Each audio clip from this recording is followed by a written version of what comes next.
Welcome back to Seeker Strength. Welcome back to Seeker Stand Tools. Today we will be talking about why the Vice Grips is the most essential tool and the one I would bring back with me to prehistoric times. Now, today we're actually hitting up the previous, just gone 2023 IWF World Championships and just recapping on a couple of different things. And this is our long form episode of the week if you haven't tuned in the last couple of weeks. So there won't be any footage on screen. If there is, we'll let you know. Longy. So if this is a listener, this is the one. My phone on silent. You should. You fucking should. Oh, of course, too early now again. YouTube will demonetize the video. So this most recent World Championships is something that is possibly being the weirdest. Oh, sorry, were we interrupting you there? No, it's all good. You alright? The Irish team is named for the weekend. What day is the game on? Saturday. This is the wrong podcast. Right? Anyway, go on. Put away your fucking phone. On. Okay. Put away your fucking phone. Okay. So this is the probably 11th World Championships I've been involved in the sport and watching. So been around for a few. Been there for a fewsies. Yeah. And this has definitely been, I'm going to say, the dumbest World Championship. There are so many things that are just wrong this time. Just to set the tone of the World Championships, there was athletes competing from C classes and winning. There was world records from B classes. Yeah. There was numerous superstars weighing in and not competing. And there was the weigh-in debacle. With Cape Vibert. The fact that it was in Saudi Arabia, a country that is notorious for the use of sport washing to kind of cover up its human rights abuses. Obviously, Tajikistan has no human rights, but it is. But we're also not a real country. That's why we don't have the World Championships. So, I think probably the biggest thing jumping out of me from the Worlds is just. It feels like none of the weight classes really matter anymore. It feels like, other than the super heavies, which hasn't changed. Yes. Since we had the revamp again of the weight classes, and then we had the weight classes not counting towards the Olympics, and then having some Olympic classes was one of the worst decisions. Yeah, it's why you would have Olympic and non-Olympic classes and still keep non-Olympic classes active in the sport makes no sense.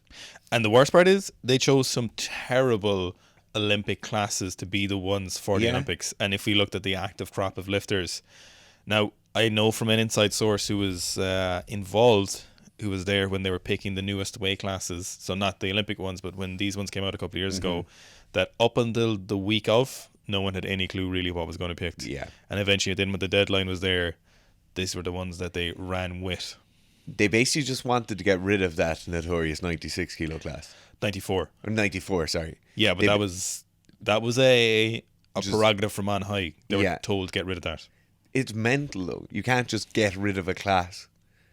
You still, it should just be 10 kilo increments. It should be 60, 70, 80, 90, 100, 110, possibly 120. Yes. 120 is what everyone wants to see. Well, see, that's what we had before, was basically 10 kilo increments back in the 80s, and then they did the reset. Yeah.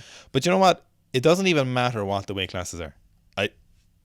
It matters that there's a lot of weight classes now that just aren't important. Yeah. And then we've some athletes competing in them, then you have some athletes not competing in their weight class that they're going to be in the Olympics for. Look at Akbar Drive. Yeah. Went to super heavyweight, cut down to 109s. Now isn't going to go back to super heavyweight probably, hasn't competed as a 102, and will probably have to cut down to 102 to be in a competitive Olympic class where he's going to win a gold medal. Yeah.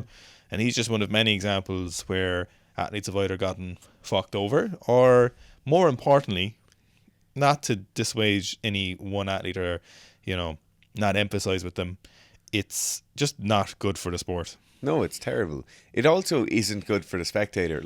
One of the most important things I think with watching sport is your ability to compare a performance from now to a previous performance or to a previous competition. And you can't just keep doing the things where you change weight classes and positive drug tests didn't happen. Yeah.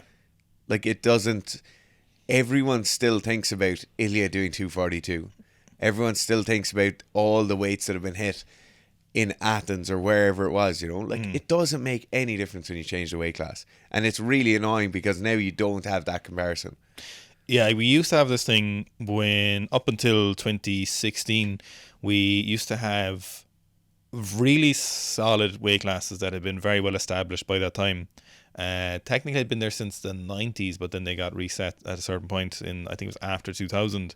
But I could probably at the time tell you most of the world records and who held them up until Rio. After now, I couldn't tell you. Nisha Ramat has that world record because he just said it most recently from a B session. But other than, Lasha, of course, because it didn't change technically. But every other class, you know, none of them seem that important anymore. Especially, they were kind of okay when they were all Olympic classes, but then it became apparent that they weren't Olympic classes. Now we just have random things. Like the 77 kilo class was 77 and 94. Yeah. They were the ones everyone is like, you'd lose Ao Jun and any number of contemporaries at the time. And everyone is like, who's going to do the 211? Yeah. Who's going to clean and jerk that world record that's 10 years old? Like Oleg Perpechenov set that in 2001 or something. And now it's just like, what's Lasha going to do? Yeah. But the only reason Lasha is still there is because super heavy is always super heavy. Yeah. And you can't change that, you know. It's just as big as you want to be. Mm-hmm. It's a massive issue. Like, you wouldn't consider rugby to be the same sport now if they were playing with 12 players and previously they played with 15. Like, you wouldn't consider that to be the same thing. You wouldn't then compare Johnny Wilkinson to George Ford or whoever's playing for England at 10 now, you know? Yeah. Like, that wouldn't be a valid comparison. That's what's happening in weightlifting. Weightlifting's just slowly kind of fading away. People don't follow it as a sport anymore. It's athletes follow it with direct interest in themselves. This year I found I always love the training hall. Yeah. But the World's Training Hall this year was definitely far more interesting for me than the competitions. And I love weightlifting. Yeah. But I watched the 102s. I watched the 71 kilo females. I skimmed through the super heavies just to see. I wanted to see what Simon Martirosyan was lifting and what Lasha lifted. But I already saw his lifts, you know. And then other than that, just nothing just seemed that important. The 89 should have been important, but they turned into an absolute shit show. Yeah. And, you know, the way some athletes are showing up and weighing in, not competing. Arlie Mendes was there and he didn't even weigh in. Like, it's ridiculous. The most important part of a sport is spectator friendly. And it's just, what sport did you talk about recently in another one of these where they changed the rules to make it more interesting? Oh, they've done it. So they've done it with baseball. They've done it with basketball. They've done it with badminton. Yeah. They do it with basically every sport in the world. They've done it with, most notably, with darts. Okay. Darts used to be like watching snooker, you know, like really, really quiet. And now it's an average of 13.5 pints per person drank at a darts event. Like, I'd love to go. The Ali Pally. Yeah. I'd love to go to the Crucible. Like, that's what sports need to survive, you know. Like, table tennis, badminton, tennis itself, but even like the NBA, the NFL are constantly tweaking things. World Rugby now for the World Cup have changed a few rules. You no longer decide on a red card on the pitch. Like, you can, if someone punches someone in front of you, you can give them a red card straight away. But if it's like a tackle in the air, the ref will give a yellow card and it's a red card under decision. And then the off the field referees will review the footage and will just like radio through to say it's a red card or it's staying as a yellow card. Yeah, all to speed up the pace of the game, you know. And the TMO was really introduced to, when you're watching it, you could feel like you're more involved. Yeah, because it was a TV sport. Yeah, you were watching it, so it felt like you were more involved with the decision making. Absolutely. And you know, you could hear the referee talking in rugby, and you know, sports are entirely spectator based.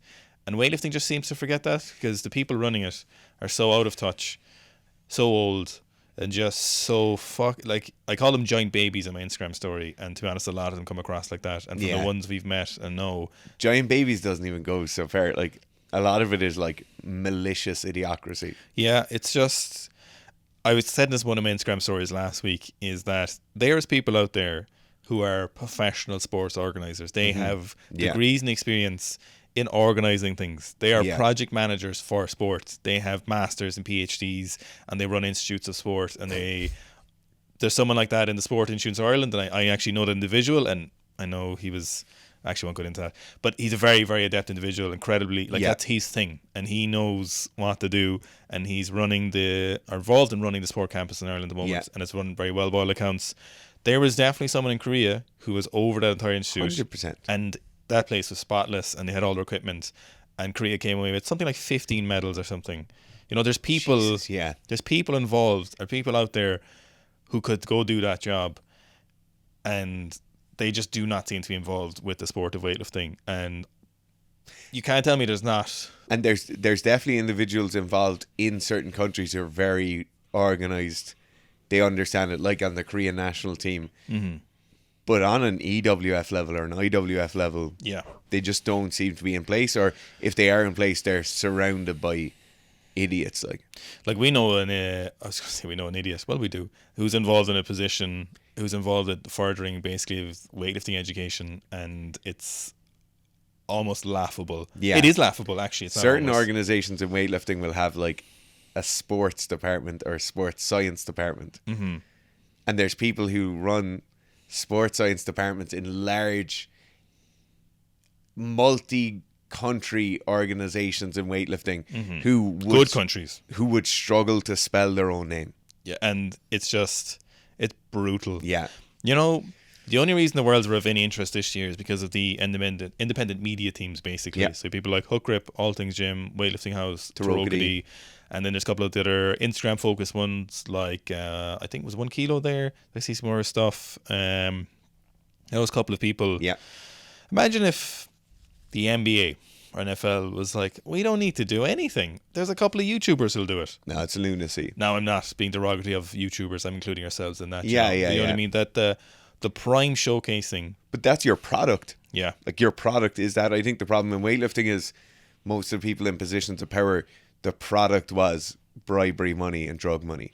But it worked better. It was more interesting. That's why the sport grew, because it was just good lifting. But that's like in most places have to make their own gravy. Like they don't get Yeah. an extra $250,000 per country per competition. Fuck no. Like that doesn't exist in most sports. So then the NBA, you have to sell TV rights, you have to sell advertising rights, you have to sell jerseys if you're a soccer team. That's the only way you can make money and live. Mm-hmm. But there's 40 years of legacy of this organization just making piles of cash. Piles of cash that went directly to the people who ran the organization. Like hundreds of thousands per year per person. Mm-hmm.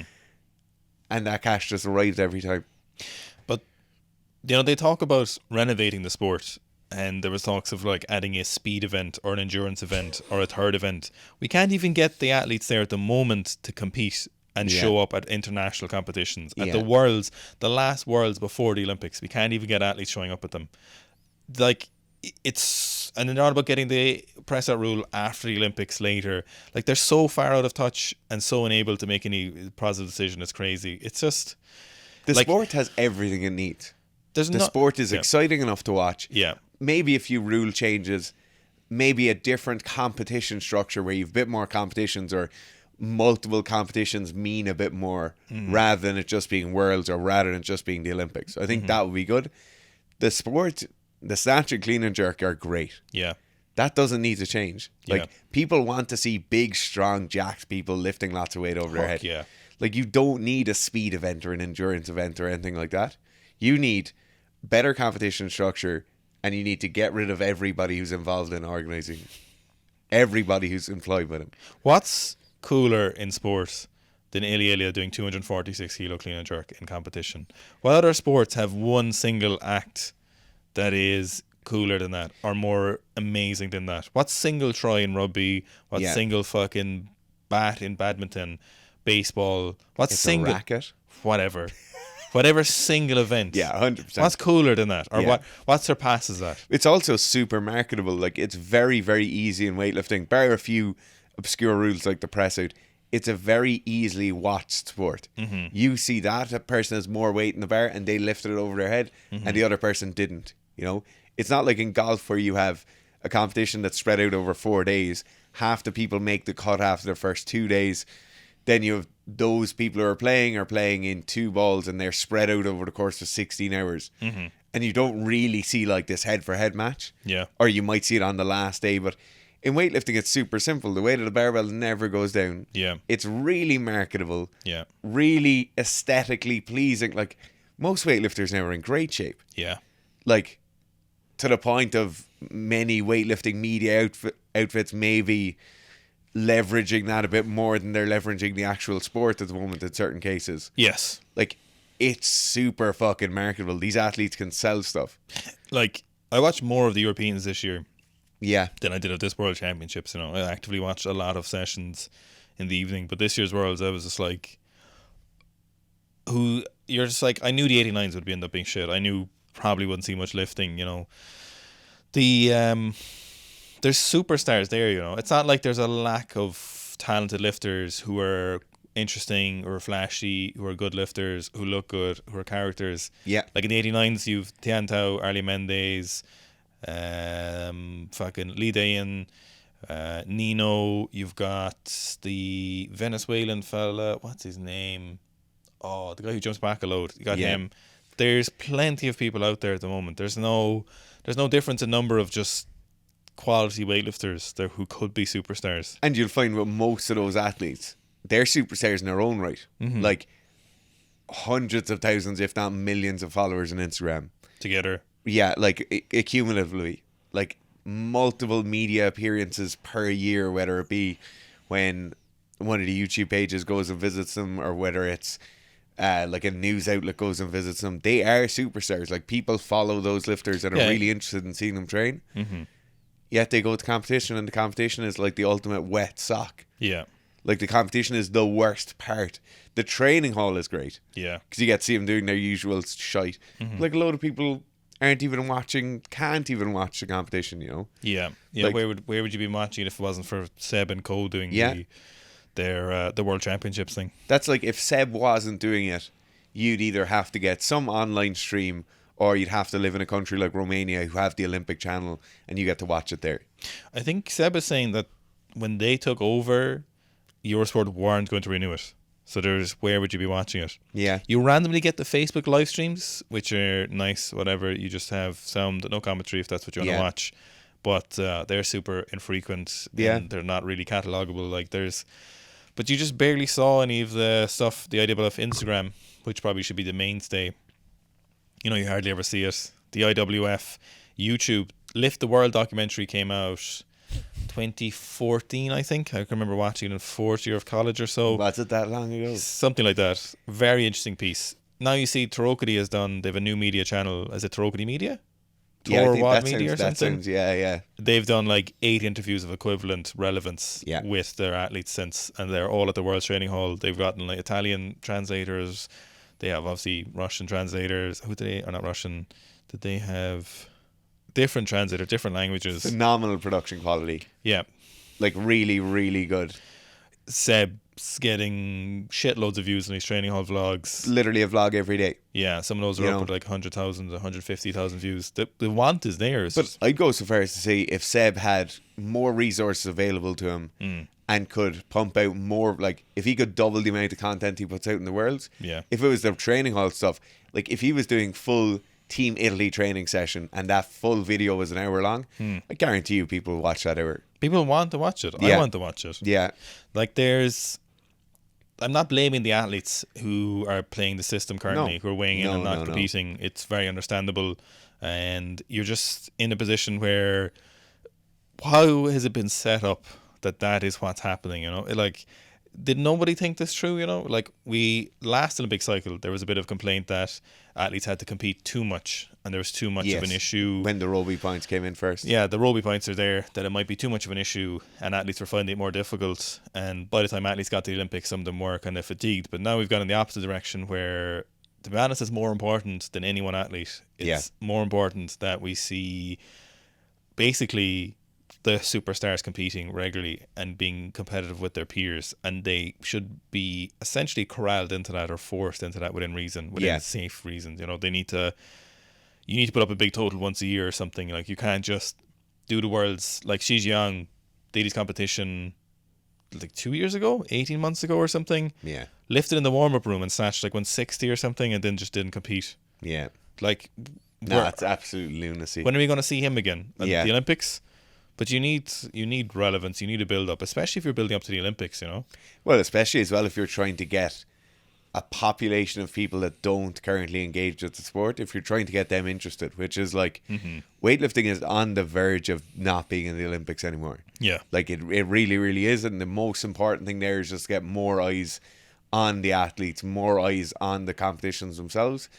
If the superstars don't compete, you'll get hardcore fans like you or hardcore like people who really want to know about the sport, and they'll go out and find the information on their own. If you're not sitting in a sports bar somewhere watching Ilya Ilin throw hundreds of kilos over his head, and like, or you're looking at like Matthias Steiner coming out with a 20-something kilo jump for his last attempt, like you need to see those superstars, and that's what brings people into being really interested in sport. It's why you have everybody goes out and plays tennis every year when Wimbledon is on. Everybody goes out and starts playing rugby the year after the World Cup.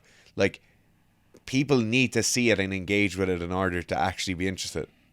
Then there was that debacle with Kate Fibert's Instagram. She posted yesterday about basically that she weighed in a particular kind of singlet that was allowed by the rules, and one of her competitors competed in the same singlet, and then they were basically pointing at her body and they were saying that she shouldn't be allowed to wear that, and then they were asking her to change. Two female officials, they weren't from Saudi Arabia from what I gathered. They didn't say where they were from, but there's that kind of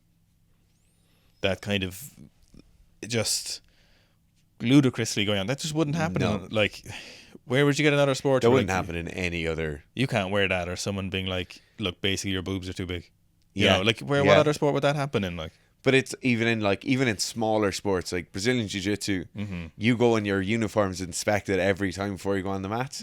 They have a certain measuring stick with these like certain spacers on them. They check your sleeves, they check the inside of your lapels, they check your pants, and everything is set out. Everybody understands. In this case, a girl had previously lifted wearing the same singlet. Yeah. Because Kate Vibert looked a certain way, they said you can't wear the same singlet, which is absolute lunacy.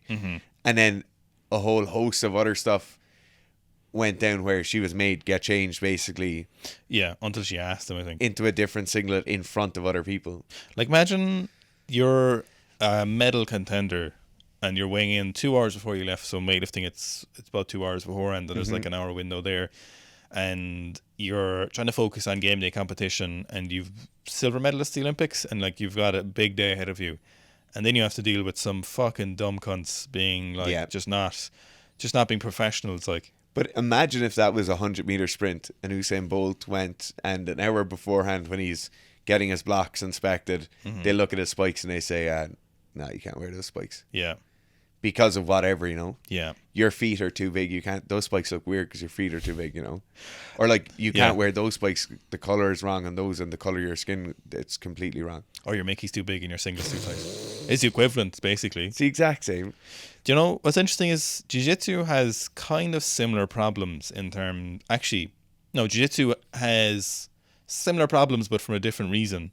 Jiu-Jitsu's actual sport is a bit of a problem due to the rule set in some fashion, because the kind of guard pulling thing is a little bit boring, or we can end up with really high level athletes just end up in a stalemate essentially. Whereas weightlifting, we have like a 1 or a 0 or yes or no within the press out rule lift, but a bar goes from ground to overhead very, very simply. Yeah.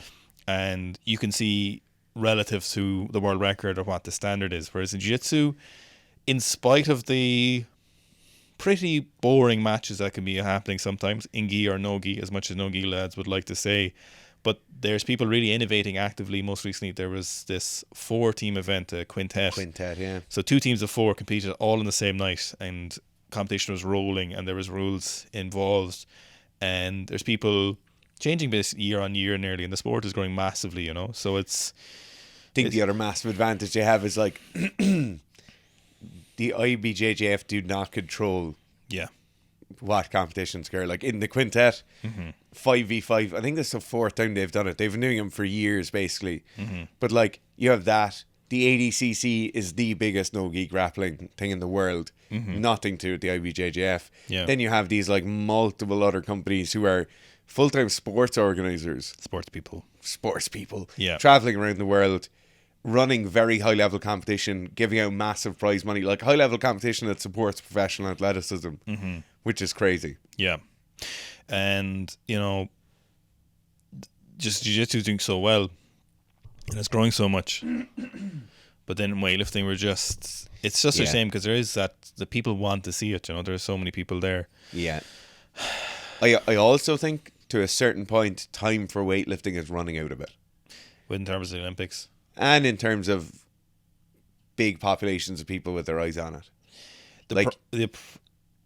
The problem is that if we run out of elite lifters and there's no one there to inspire people, if the sport doesn't have those big names and don't have focal points, eventually we're going to run into a place where there's just no one to focus on. Yeah. And so there's no way... for example, when I started weightlifting, I was Georgi Markov at the Sydney Olympics I saw on YouTube snatching, and that was what made me go, fuck, I want to do that. You know, just a single person doing something. And then if you don't have those people, you know, this is one of the things where I push back against, and I think it seemed to be apparent, we're pushing back against saying, look, if there's no doping in weightlifting, it'd still be interesting. And I said it's too late, and it probably wouldn't be. You know, if there was no doping at all, like the cat's out of the bag. And that's kind of a different argument, maybe for a different day. I don't think that doping has anything to do with it. No, but I'm saying it's very important that we have high performers competing regularly. It is very important, undoubtedly. Like, I don't, like, despite what anyone might think, high-level sport doesn't exist in the absence of drugs. In any sport. You know, on the subject of those athletes not competing, it's actually very bad for them as individuals, because competition at high level is super sport specific. So you can make the mistake of being like, look, say Nino, for example, had a very bad competition. Tan Tao had a terrible competition. He actually bombed out. He's done multiple world championships, has been lifting huge weights since he's like 17. And he clean and jerked like 205 in a Chinese competition when he was 17, I think. And most recently he missed like 212 and 214, I think, something like that, 3 times. So very, very close to that at a much heavier body weight, like 13 kilos. As a much more mature lifter. He's probably clean and jerked 215 in training 1,000 times. Who knows? Hundreds of times. You know, you can make that mistake of being like, no, he'll be ready on game day, but if you're not keeping it sharp and you're not keeping it fresh, it's not going to go well for you when you get to the Olympics, you know. And it is like, it's only high level competitions bring that level of seriousness.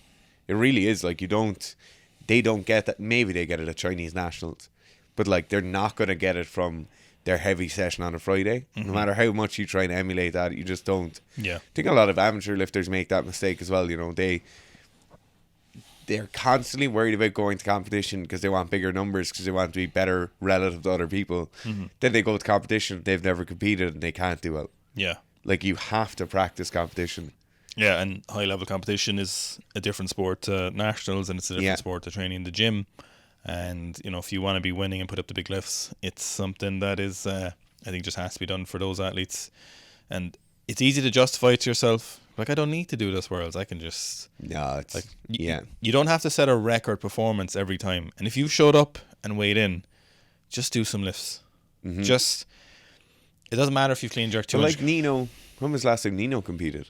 He didn't do Europeans, and he didn't do Worlds last year, so... Did he do Europeans last year? He must have done Europeans last year. At a minimum. That's at the most recent possible competition. No, sorry, he did do Worlds last year, didn't he? Sorry, he did do Worlds last year in Colombia. And he did 2... Wait. Is it Europeans he pulled out of last year? Wait, was it Europeans last year? He did, actually, so... And then he didn't do Worlds. So, just about a year since he did an international competition. And obviously a very, very important one. And we haven't seen Tan Tiao, probably more relevant to... Because he bombed out, so the most extreme example of a poor competition. At weights, he should be able to make no problem. And we didn't see him compete at last year's Worlds for sure. So when did we see him before that? Sometime last year, maybe? So, you know, it's... No matter how good you are. Look at Lasha. Yeah. 7 straight world titles, Yeah, 2 yeah. Olympic medals, and he's always showing up. He even did last year's Worlds when he was injured. Yeah. You know, and he's on Europeans, and he's just showing up and making it happen. Making that cash. And he's consistent, you know? Yeah. So No, it's like, it's particularly poignant when you see those terrible competition performances. yeah. Like, you can't run away from that. It's unfortunate. Because The big winner, though, is Akbar Jurayev is looking... Yeah. 109. He still has 7 kilos to go. Great performance from Simon Martyrosyan. Very interesting to see his performance improving at 215 and 200. So 2 big, huge landmarks. As a super heavy. 200, 250. I said 215 there. 250. You know, really good 250. Yeah. Lasha, great in the snatch, obviously, but that clean and jerk wasn't. Did not look comfortable. No, he didn't look comfortable. No, he was holding his back as he was Like walking down. wincing, yeah. So He was holding his back as he walked out after the first attempt, I'm sure. So it's kind of good for the sport, though, in some way. That Lasha is not No, that you've got underdogs being like, you Yeah. know, coming up like climbing the hill like underdogs are barking up. the dogs. Yeah, I don't know. I'd like to see... It wouldn't be that hard to make them compete more. Yeah, but it's never been a problem in the history of sport and of weightlifting until they did this thing. Yeah. There was kind of a thing before where you could basically rock up and not have competed, and you could just send anyone, or rather, Your team had to qualify. yeah. So your team, like Team Ireland, had to have a certain level of But performance, and then you could send someone to the Olympics. I think you used to have to do only one Worlds or something, Okay. and then you could just not show up until the Olympics. Basically, so you just take a shitload of drugs, show up to the Olympics, hopefully you don't get tested or whatever, and then Yeah. flit away again, you know? Yeah. But it's a shame because weightlifting is a great It's an sport. absolute shame. And a lot of people watching this love doing weightlifting, you know? Yeah. So, Yeah, and like it's so enjoyable to Yeah. watch. It's so relatable. You cannot, no matter how many scrums you watch on TV, you cannot know what it's like. Fuck If you've no. never been in a scrum. just a lot of big sweaty guys in shorts. So hot. Your favourite. But you can't know what it's like in a scrum. You can't know what it's like to get kicked in the leg by Israel Adesanya. Like you don't understand what that means unless you've gone and done it. And for most of us, going and doing it is completely unacceptable in everyday life. Yet in weightlifting, you can do the snatch and you can do the clean jerk and you can understand what it's like. You know. Yeah. Thanks for watching, guys. We'll see you all again soon. Today's episode is brought to you by the Snatch Masterclass. So our Snatch Masterclass is our most recent addition to the University of Sikistan. You can head to the link below where it is approximately 4 hours of everything we know about the Snatch, all of the technique, assistance work and programming you need to have a better Snatch. University of Sikistan, link below.